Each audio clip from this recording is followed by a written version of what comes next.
Hi, and welcome to Closer Look, Project Blue Book. Today I'm joined by David O'Leary, Sean Jablonski, Aidan Gillen, Michael Malarkey, Laura Mennell, and Neal McDonough. Let's dive right in. So David, take me back to the beginning. What made you want to make a show about UFOs? You know, it's a subject matter that has always fascinated me. I've had a lifelong obsession with UFOs and with the question of are we alone in the universe. And I think that America's history with UFOs is fascinating, particularly Project Blue Book, and just the fact that, the two men initially involved in the program, started off being skeptics and by the end became believers. And that was always just a fascinating journey that I thought would make for an interesting television series. And so what was the pitch for Project Blue Book, and what made history the right home for it? Well, yeah, the short pitch was that it was a real-life X-Files set in the time of Mad Men. Was I think the most condensed version of it. But I actually got fortunate in that I wrote the pilot and I was able to sell the pilot script without having to actually go in and pitch. Eventually I did have to pitch when they decided, that we were going to make the series and everything, but that was sort of it in a nutshell. And then what about for Aidan? You were obviously coming off playing Littlefinger in Game of Thrones for many years. Why was this a project that you wanted to sign on to?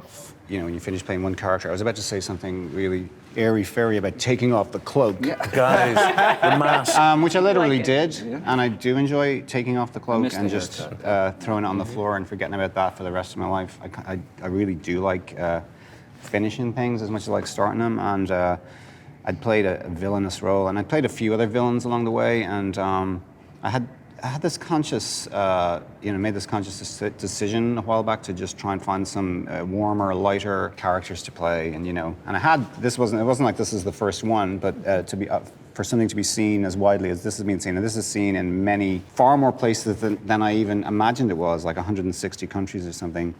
I'd done a few indies that are great, but not many people had seen them in comedies that were similar. But I wanted to do that in a kind of arena that people could actually see. This is all redacted. There's nothing here. You do know what we need to do here, right? Rubber stamp this and move on. You want to rubber stamp something like that? And I had a similar interest in the UFOs from an early age. Really? So, okay. When this came along, and Hynek is a smart guy, and you always want to play smart guys. The reason I'm an actor and not a writer is because I can't write. And if I was, I'd probably be one, but writers are great because they make you sound smart and clever and insightful and funny. And Hynek was, a really clever, interesting maverick. So, those are the kind of characters that actors want to play. And I had a knowledge of them that I even didn't know I had, because Close Encounters of the Third Kind was like a really, remains one of my favorite all-time films. And certainly when I saw that when I was 10 or 11, it gave me a real interest in the subject and interest in cinema also. And, these things all came together with this character, because Hynek was the technical advisor on that film. Hynek's in the film. Right. One of the first things I did was I got out my 4-disc Blu-ray set and watched the original theatrical trailer for Close Encounters, which is like about 6 minutes long. It's kind of like a documentary in itself, and Hynek is one that was I think maybe the first or second person to show up. And I was like, right, this is meant to be. Mm-hmm. That's when you found out you were going to do the show, and then you watched it. Yeah, wow, it didn't happen the other way around. That would have been good. Right? Yeah. I watch that film every couple of years. Anyway, I know that's a long-winded answer to a re-release, question. like last year. Yeah, but it was, Oh, right. wow. It was an Yeah, it anniversary. actually opened, they re-released Close Encounters of the Third Kind the weekend before the writer's room opened. Yes, Yeah. Which was like nuts. And I went and saw it the Yeah. night, it was like, I have photographs, like me and my wife went to see it the night before, and the next day we started the room. I think it was Did you watch it was like a The synchronicity on 40th that was anniversary, which that sounds crazy, because that 40, film I know, does look right? like it was made yesterday. Yeah. The effects in that still stand up. So at the time, it was mind-blowing. I always end up talking far too much about Close Encounters when we're trying to promote this show, so I'm going to stop talking. We're here to talk about Project Blue Yeah, Book. right. So what about for you, Michael, and Laura and Neal? did you also have a fascination with UFOs? What was it that sort of drew you to this material? Well, I mean, for me, I've always had an awareness of what was going on with some of the big cases, but in no way was I as deeply fascinated. You know, I was doing other stuff. I was making music, and you know, that was more my world. But you know, the show I did before this was a supernatural show, so I guess there's certain parallel there in a way. But Sure. I wanted to do something completely different from the last thing I did, and I feel like that's always been a lot of my reasons for choosing roles is, you know, have I done this before, or if so, then I'm not really interested. You know, I'd like to kind of move on and try different things. Well, if I was betting on who pulled our desert stunt, go all in on this guy. You see something? I'll be right back.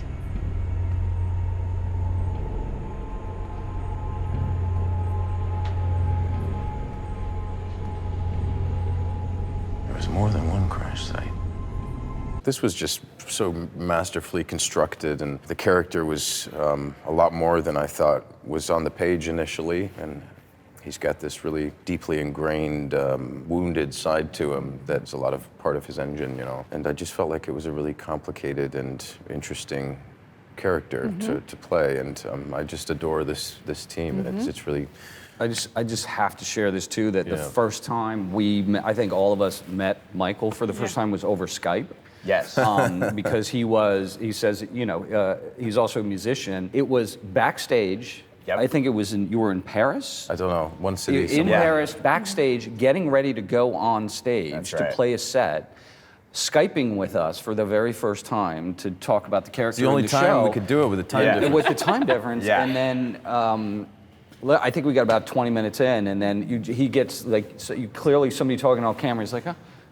So I'm just about to go on stage right now. Yeah. It's been lovely, guys. You know, this is great, and we were like totally hooked and sold. Yeah. And because he also embodied this sort of like, sort of reserved coolness. It was just like it came across. We're like, that's the character so, too. Yeah, it was great. perfect. And I thought I'd wrecked it after that Skype, because I was like, oh, they're not gonna take me seriously. we Like, I'm a we thought it musician, was so I'm got badass. this graffiti Yeah. all in the Won him background. over. And you like, were gotta in go on stage and Paris. perform. I Like, was in Paris, darling, yeah. They took the phone I out, wish that was my Skype the whole life. stadium. Yeah, right. Going crazy. Malarkey. Puts it back, gotta go. It's just good enough. It's like, I don't need you guys. That's right. Right. So it was all completely set up. Yeah, right. Yeah, it was a- He literally was at home. It was a set. Yeah. He was in Studio City. That's right. Well, yeah, Right. it was the green room set. But no, I think it's a great role and a great project, and I'm thrilled to be working on it.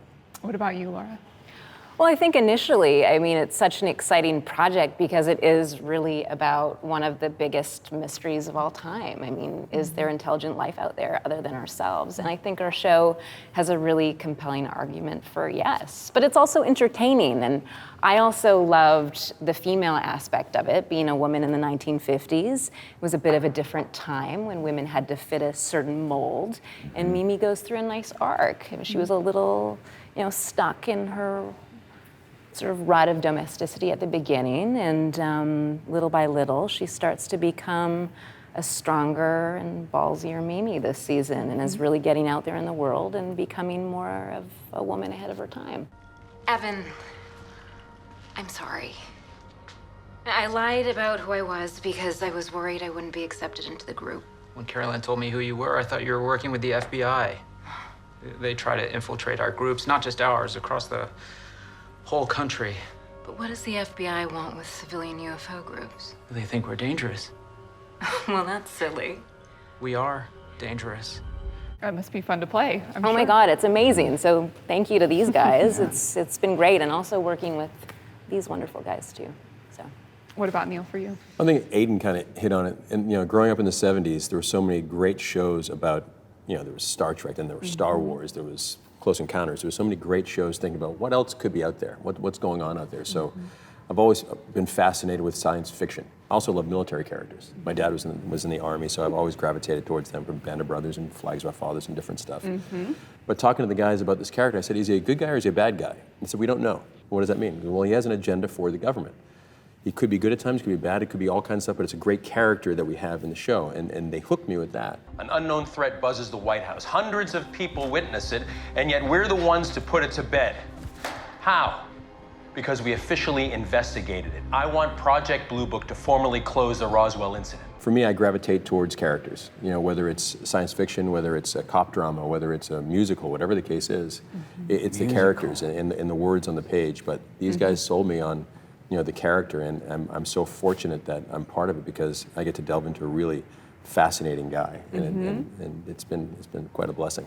It's funny you say musical because we were talking about that for season 3. Yeah. The musical episode. What do you guys think? It's gonna work. Yeah. No, the whole season, not just not just one. Yeah. The whole season. It's like the Sharks subject. It feels like the natural progression of where we end things. Natural season. I need to renegotiate. Yeah, right. It Could work. It could totally work. Yeah. It could totally work. You mean Susie doing Just a little jazz hands, that's all I need to do. I'll be happy. For Sean and for David, how Ballsy much Jack. research did you guys have to do into the Air Force's real program? Obviously, you said you were interested in this from a young age, but how much did you dig into these old files and We did a lot study of up? research. I mean, you know, Hynek wrote a number of books, which were immensely helpful. And then the first director of Project Blue Book wrote a sort of a tell-all about his experiences being the first director of Project Blue Book. And that's a fascinating book as well. So those books Before he mysteriously died of a heart attack at 38. Yes, J. yeah. Rudolph. There was like a number of Yeah. mysterious deaths surrounding Project Blue Book as well. So, Wow. and we've explored some of those in terms of, and we're just surrounding the UFO phenomena overall. You know, the Secretary of Defense, or you know, committing suicide in the late 40s. We pay, you know, an homage to that as well. But yeah, no, we do a lot of research, and we're always, you know, on the hunt for new cases and things we may not have heard before, and it's endless. I mean, you know, Project Blue Book investigated over 12,000 cases, 700 of which remain unexplained. And more than that too, like there's Blue Book, but there is America in the 1950s, and Blue Book touches on a lot of there's the military aspect of it. We're fortunate to have Paul Hynek, who is J. Allen Hynek's son, and so understanding more about family life in that way as well. And then just understanding like the fabric of society at the time. Like you don't want to just sort of treat that as like, oh, that's just our backdrop. You kind of want to understand how women were treated back in the 50s, 100%. how what was on the military's mind at that time with the Cold War and Korea and all of that stuff. So beyond just the cases is like understanding how it all fits together in the world, and that's constant.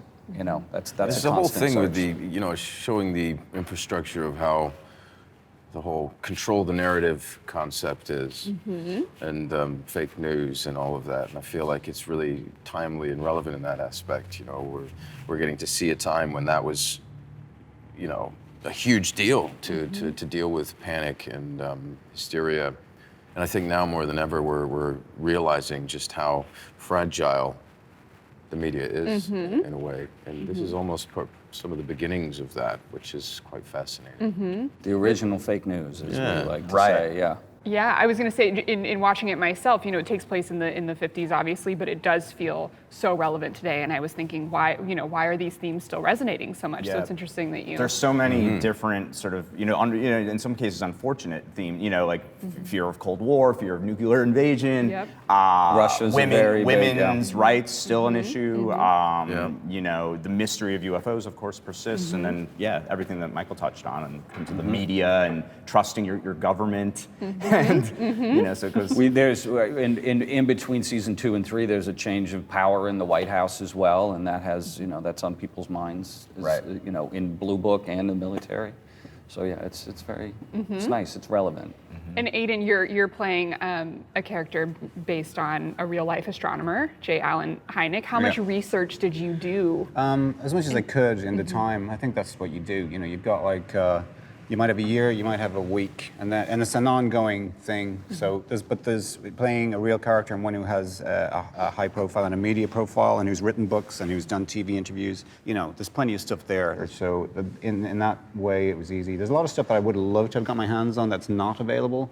Like there was a debate between Hynek and Carl Sagan that I would have loved to have seen. Interesting. Which, you know, they were kind of pitted as kind of arch, you know, rivals in a way. In fact, they were into, you know, mostly a lot of the same things and ideas, but with some fundamental differences, and that was this televised debate. Look, there's tons of research material there, but you've got to make it your own as well, and it's not a direct impersonation, because you can't get away with that. I mean, if I looked exactly like Hynek and I could possibly sound exactly like Hynek, I might have done that, but it's always about finding the space where the actor, you've got to bring your own part of yourself and your own imagination and your own interpretation to bear on that. Paul Hynek is a very forgiving man, I might add. Well, the first day, his kids come onto set, it's kind of terrifying, because you're like, okay, playing dead. Are we going to get away with this? What have you done? They understand that it's about finding a medium between you and the real person. So just getting the soul of the thing really is the important thing. Yeah, the spirit, capturing the spirit of the person. Johnny Cash is, Joaquin and Walk the Line wasn't impersonating Cash. He's a good example in a way, because I felt like you felt like that embodied the energy of Cash. But not that we're talking about that show, but let's talk about it. Let's talk about Johnny Cash. It's a great film. I love that movie. But I think save the impersonation for Vegas, right? Yeah. We'll do that later. We'll do a Vegas show. But it's funny now, like seeing Billy him Idol's as playing in Hynek Vegas now. so It's crazy. often. Seeing you as Hynek so often, now when I see the real J. Allen Hynek, I was like, that doesn't feel right to me. Yeah, right. Doesn't ring true. Doesn't ring true. Something about that one, yeah. That's how you do it. It's just that when we were walking through A&E's offices last night, I had my brother with me, and my brother was a poster up on the wall of Hynek, or me as Hynek, and he goes, that's really weird, because that's our father over there on the wall. Yeah. Oh, bizarre. Yeah, it's fascinating. Yeah. Anyway, that's just a little side. This is riffing. Little sideshow there. Yeah. You mentioned his sons being on set, and also Paul, I think, being consultant. What did they give any sort of notes, or did they have any feedback on what you guys are doing? They always come up with small things, little things. Oh, my mom would love would do it this way, or my dad really wouldn't say that. As a scientist, he might adjust adjust it that way. There were certain details we learned about Hynek's interest in radios, and he used to love to take apart radios, and that we would then incorporate as plot devices into the show. So it's been immensely helpful to have him. There was a word I remember specifically. It's in, I think, Oh, yeah. it was the first or second episode that Paul was always saying, my dad would always say, confound it. As like a way that somebody would say, damn, or Right. or, Confound it. But confound it. And so, way he says it, which Aidan... There was a specific reason, and that line and that word was sprung on us a little earlier than I thought. So I had to ring Paul, or at like 2 a.m, and say, "How does your father say confound it?" And by the time he got back to us, it was like about 4 seconds before we had to shoot the scene. Oh, you're kidding. No, so he was in time. You'd already shot a couple of takes the wrong way. And, Well, Trying to get it in was the there. context was. Context is everything, so I think I gave it a little slight it's I love turn it. I love that it. Paul probably won't approve of, but what can you do? No, Right. Paul is such a sure. lovely man. Oh, That no. I think Yeah, I he know would. that, yeah. Both Paul and his brother Joel have been so good in that. I think for me especially, like as Mimi, there's not a lot of footage of her out there, right? I couldn't really find very much at all. So they were so good at sharing their stories and photographs. And Didn't you get like a pen or something too? Didn't he share like Paul a piece gave of me jewelry? his or mother's something? pin Yeah. that I wear in an episode in the first season, and also this little totem. So it's nice because the Hyneks have been so much part of our show. I even got to meet over the phone the sister Roxanne, and at our premiere we had the granddaughter of the Hyneks there. Right. So it's nice because we're becoming close to the family, and we're also sharing that legacy of who Hynek was, and sharing that with a newer generation. Which they appreciate. Oh, and the thing I you were saying can't about little even things, I mean, imagine. they give us little things, and little things are big things to Yeah, me. The I first think few so. chats I had with them, they just gave us a few little things, and I was like, that's kind of 50% of everything that I'm going to bring to this. You've given us by showing us 4 family photographs, by giving me that tie and telling me about that camping trip. That's it. That's like I've got more there in that 10-minute conversation than I did in like the last month, because little things are big things. Yeah, makes the character. and they have so much more remarkable rich. memories too. Like they really remember details about how. Oh, I remember this one time. It's different stories about their family, and it's. So I think we're so blessed that they give us the blessing to do the show. You know what I mean? I think it's so important that they're involved. We're telling real stories. I mean, Blue Book, every case we do is based on real stories. So we have real people, real stories, real stuff that happened. And so you do carry a sense of responsibility, as I imagine you guys must all feel, that you're embodying somebody that existed and lives that existed and cases and other witnesses and all of that. And so you do feel like you owe it to the process to dig in, research it, and then turn it back out as something that is, both satisfying historically and as a TV show. We always say authenticity over accuracy, because it's not necessarily making a documentary, but as you say, like you take it in and then you put it back out in your own way. And so it's hard sometimes also to play a character that is a historical character. Yeah. You see lots of different actors along the years. I always say Hopkins did the best job of playing a historical character when he played Nixon, because I swear he never looked at any footage of Nixon. He made it completely his own. Right. Where you see guys just really trying to imitate and say, it doesn't really work. The one thing I'll say about Aidan is, Aidan Gillen, talking to him right now, and Aidan Gillen as his character are two totally different people. And I don't say that very often. You do something with this quiet intensity that you listen so well and you bead in on things. And when I'm watching you do your stuff, whether I'm in the scene or I'm watching on camera, it's you tip your hat to who Hynek is, but you infuse your own character into it. And that's what I think makes this show such a great show, because you lead it with honesty and integrity and that charge, which is fun to watch. Cool. I'm actually going red. I put that on your. It's like this.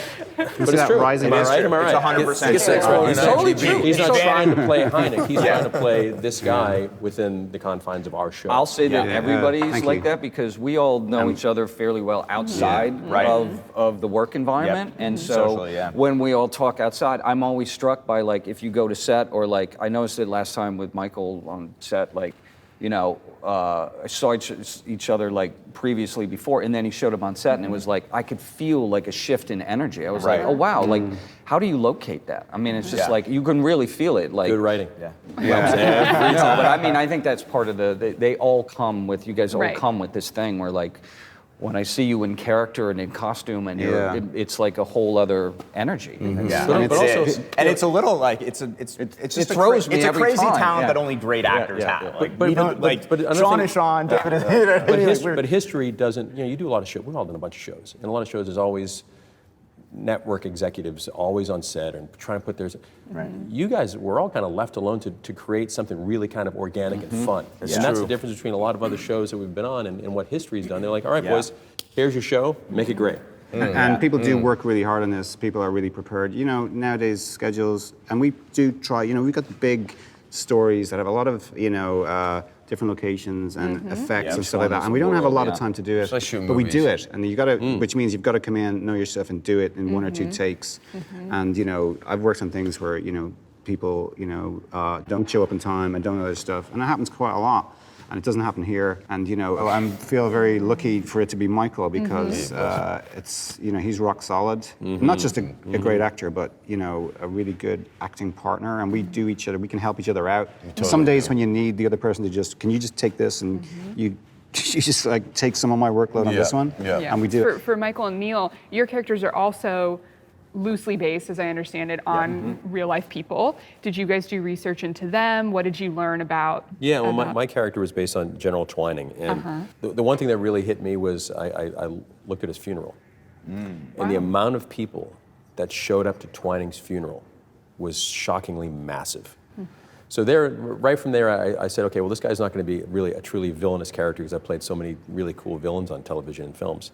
This guy was loved by so many people, and when he retired as the highest decorated guy in Air Force history at the time, the ticker tape parade that was thrown for this guy was really, it was awesome. So to play that kind of guy and to delve into it with the words that these guys, especially this year, like season one, like I always say, was kind of like the macro management of a show. This year, this was really micro. You took each character and really allowed us to breathe our own personal beings into these characters. Like for me being a devout Catholic, they put that in. I'm a boxer, and Sean's a boxer, so he's all right, let's get you start boxing. Interesting. So for all of our characters, they allowed us to put as much of us into the character to make it really interesting to watch. And it's been a blast. Season 2 is just, I mean, for me, speaking for me, to break down and have questions about my faith and questions about, is there something else out there? What's going on?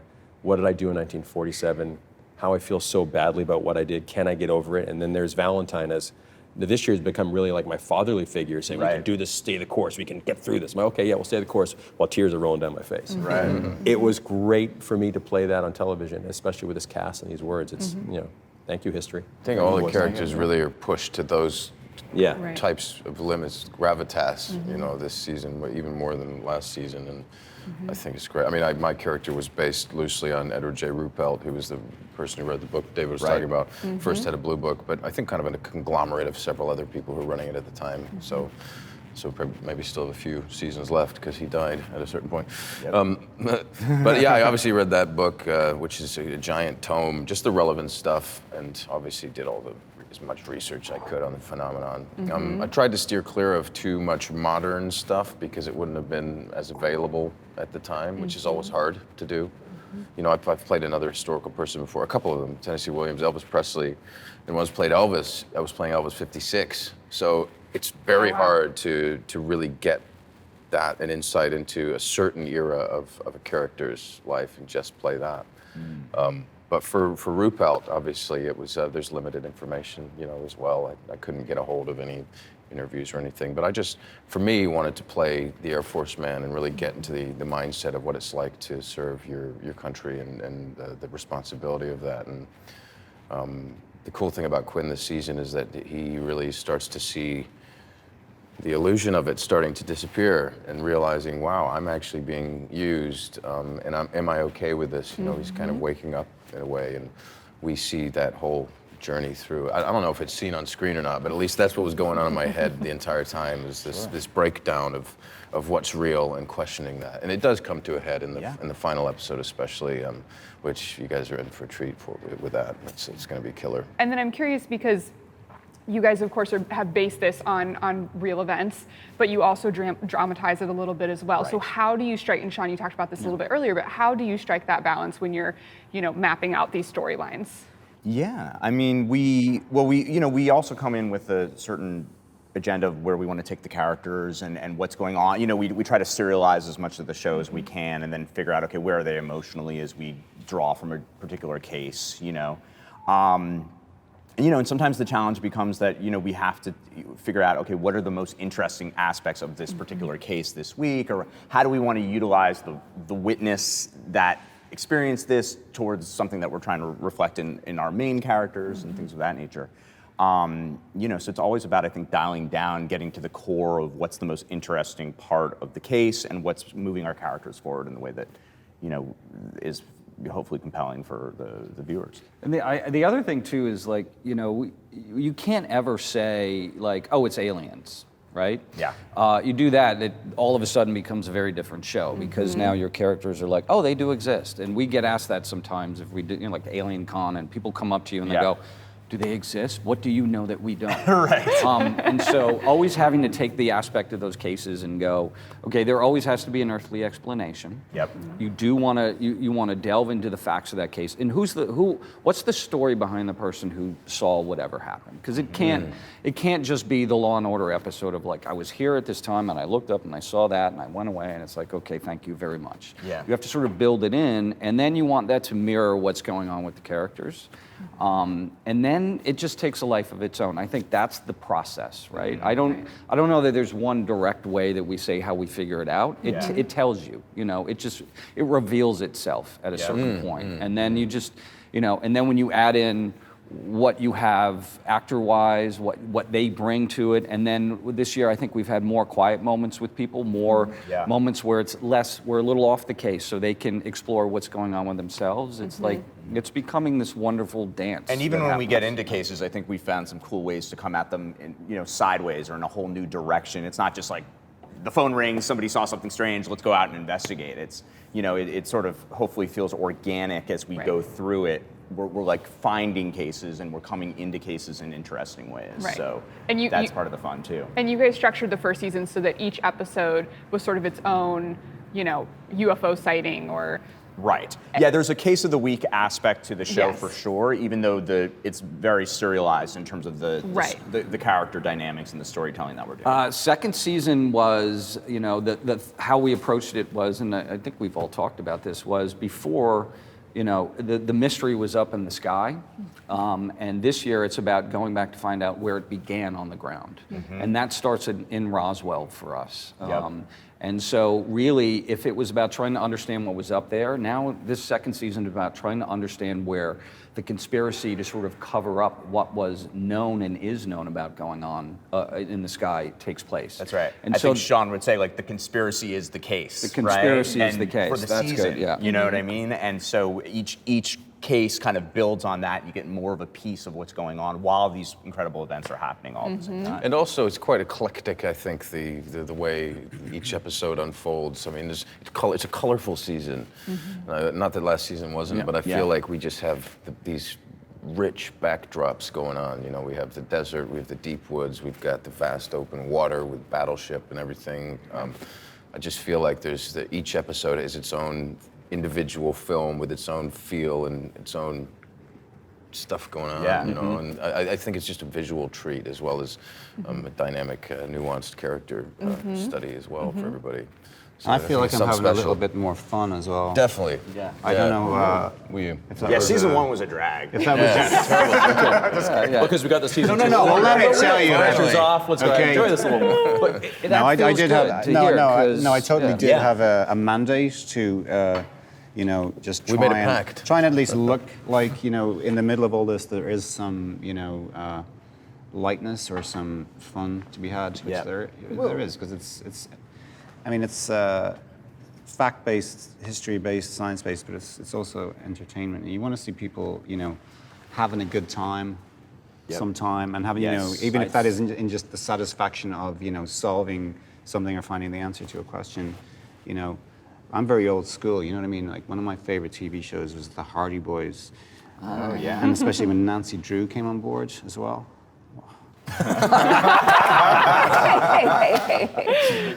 Laura, were you going to say something? I was just going to say, it's also nice because between us, our dynamic is a little bit different this year. We're not fighting and at odds quite as much. Yeah, right. Like it's nice that since I'm doing a little digging for Alan and helping him with some of his research, there's almost kind of more of an understanding of each other and an appreciation that starts to happen, which I liked. Yeah. So. That's true, and part of that is also kind of knowing each other a little more. I really like one of the worlds that's explored this year. I'm not sure how much we can talk about it, but I know what you're talking with about. Mimi Heineck, becoming involved in civilian UFO groups, which were kind of Which huge. were real. It was a very big deal. and we're back in the considered day. quite a threat Yeah. in their That's own, right. in their The own way. FBI looked at civilian UFO groups as were these breeding grounds for communist activity or spying on the government, and Mimi gets involved in that this year. And So- just a threat to kind of national security, because it's about so much of these groups were about the government is lying to you about what's going on with UFOs, and so it's like these ground swells of government distrust that they were very concerned about. And of course, the civilian public was right about that. Yeah, I mean, for me, that's sorry. Keep going. So yeah, it's great that we get to. That was an area that we really wanted to take Mimi's character this year, and it's exciting that we get to kind of dip our toes into, what the ordinary civilian population was thinking about what was, with all these flying saucer sightings happening in the skies. Important part of the story. And there were many different chapters and many different groups. So I heard you mention in the beginning that you had your own UFO experience. yeah, I had something weird happen.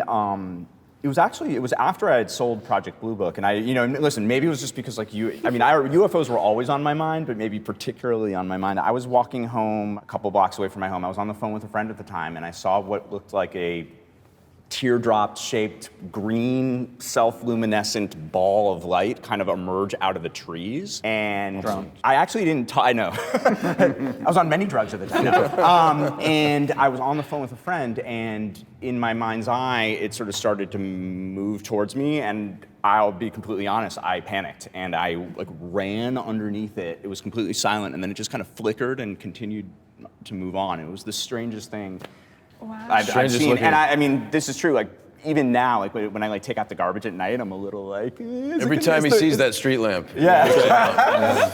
Well, on that note, thank you all so much for being here, and be sure to tune in to season 2 of Project Blue Book on history. Thanks, guys. Thank you guys. Thank you guys.